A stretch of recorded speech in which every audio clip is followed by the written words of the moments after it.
Hi everyone, it's Janet with Sugar Shine Designs. I sure hope you enjoyed that spooky music. We're going to have some more later on, and it's hard to believe Halloween is almost here, but it is. And here's my last card of the season for you, Trick or Treat with a spooky Halloween orb. First off, all of these dies are from the new Christmas release from CottageCutz, and I made the globe actually with this snow globe with Fawn die cut. I used both the bottom pieces, the ribbon and the base. I did not, however, use the orb part. I created something different for that. Here is what I did. I found that the 4th and 5th die in pretty much is exactly the right size for this base, and so I used it to cut multiple pieces of cardstock so I could stack them up and sandwich a piece of acetate in the middle. Now at the bottom I've used this die called Halloween Phrases and More for the trick or treat saying, and I just mixed it up a little bit, put the cat in the middle with the oar on top, and then I went ahead and used the jack-o'-lantern and the hat. Now the spooky looking house is this ghost house, which I've used in previous videos, and I mentioned that we have these circles that I'm cutting out of cardstock, and I created that by using the 4th and 5th dies in the nested stitch set and connected them with washi tape, and then I proceeded to cut each of the circles out that I needed. I used 5 of them for this particular project, and so once you run it through, you see that you have a nice frame here, and you could make this wider if you wanted, but I found that that size worked for me and my taste in this project. So I created then also a cutout of some acetate using some stiff packaging that I had recycled, and I'm using the bigger of the die cuts for this, so the 4th one in. You'll see I'm using the Glad press and seal board that I've shown you guys before. It's really handy for something like this because it will hold multiple pieces together as you're stacking. So in this case it works great for putting multiple pieces one on top of the other for this circle. And I've put a few together at this point, and I'm ready now to glue down the acetate to the cardstock. And I use wet glue for this, and then just touch it lightly with my hands. It squishes the glue so it won't go on to my acetate window as much as it would otherwise. And then I can push that down, make sure that it gets a chance to dry. This will hold fairly well. I'm using Scotch Quick Dry for this. I've used it for many windows, and it's actually held pretty good. Now I'm ready to put on top of that acetate the top of the circle. So this is the final piece on top of the acetate, and that covers up that glue and gives the frame a nice looking appearance.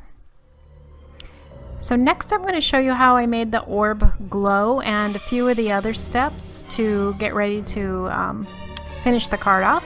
So I'm going to proceed here to let you listen to the music and watch me work this. I hope you enjoy it. Have fun with the music. It's Halloween after all. I'll be back in a bit.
Alright, then we're ready to put the bottom piece of paper.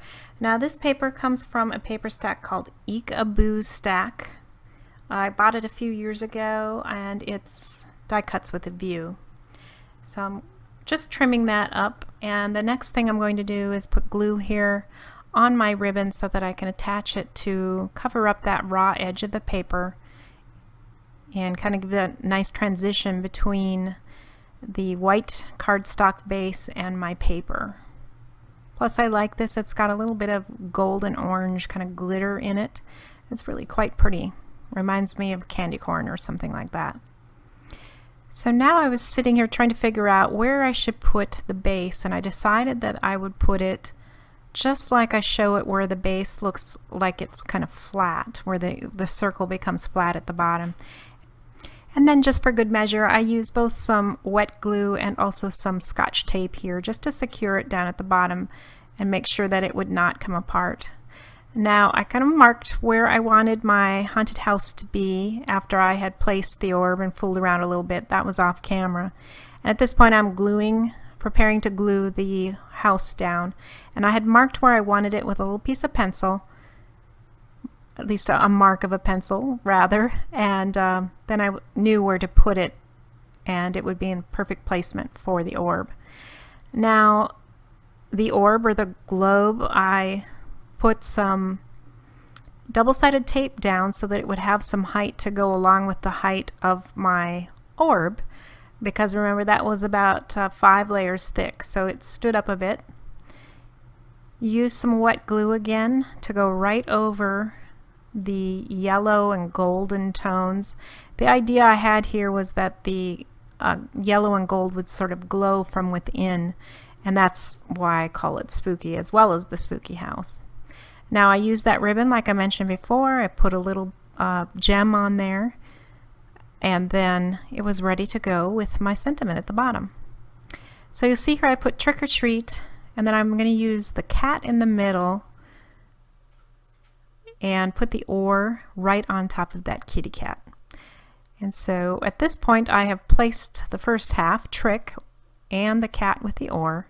And it's just here now I'm going to put on the treat and just make sure that it's straight. Each letter kind of needs a little help to make sure that it stays straight. And that is the main part of the card, except for these 2 little add-ons here which come in that Halloween phrase die cut set. Love the green glowing jack-o'-lantern and the witch's hat here, just setting next to the orb, setting the scene. So that completed the main part of the card for the front. Now it was just a matter of gluing that on some black cardstock as a mat, and then I'm going to put that whole piece onto the purple card base, and this is 5 1/4 by 4 1/4. And so that makes a perfect little A2 size card. Really like how that turned out. If you like this project, please give me a thumbs up and be sure to subscribe. And also don't forget, we are going to have a video blog of CottageCutz dies for the holiday season on October 27th and 28th. The links for that are going to be at the bottom in the video description. Thanks for joining me today and have a happy Halloween. Bye.